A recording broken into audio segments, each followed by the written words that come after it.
Ենթադրենք ես գործարար եմ և ցանկանում եմ բիզնես սկսել, որը կապված է ոչխարների հետ։ Ասենք արտադրում եմ մորթի կամ բազմացնում եմ ոչխարներին հետո վաճառում եւ այլն, կապ չունի։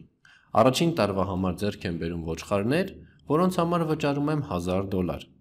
Բնականաբար պետք է նաև հողատարածք։ Հողատարածքն էլ ձեռք եմ բերում $1200։ Սրանք իմ ակտիվներն են։ Այժմ անցնենք երկրորդ տարվան։ Երկրորդ տարվա համար ակտիվներս եթե ցանկանում եմ գնահատել,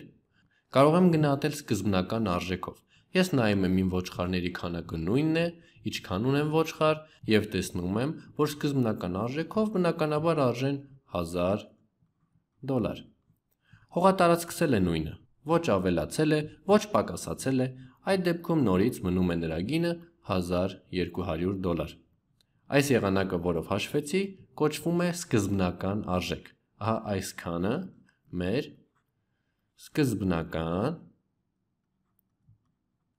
արժեքն է։ Այժմ պատկերացնենք, որ գոյություն ունի ոչխարների առք-ու-վաճառքի շուկա, որտեղ կան անկախ գնահատողներ։ Այդ գնահատողը գալիս է ինձ մոտ, որպեսզի իմանա, թե ինչքան կարժենան իմ ոչխարները, եւ ենթադրենք ասում է, որ քո ոչխարները չաղ են, մորթիները լավն է եւ այլն, այդ իսկ պատճառով քո ոչխարները կարժենան շուկայական գների համեմատ, ասենք $2000։ Այն ոչխարների գինը բարձրացել է։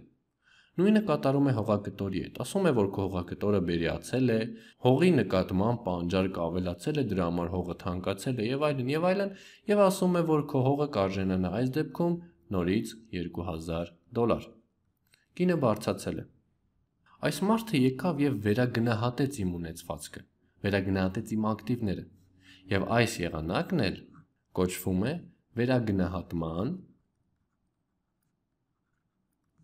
արժեք։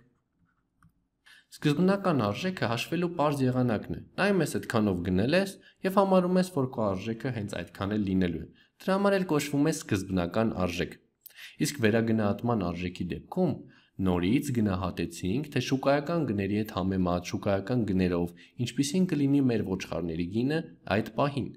Այսպիսով այն կոչվեց վերագնահատման արժեք։ Անունները բարդ են երևում, սակայն իրականում սրանք շատ պարզ հասկացություններ են։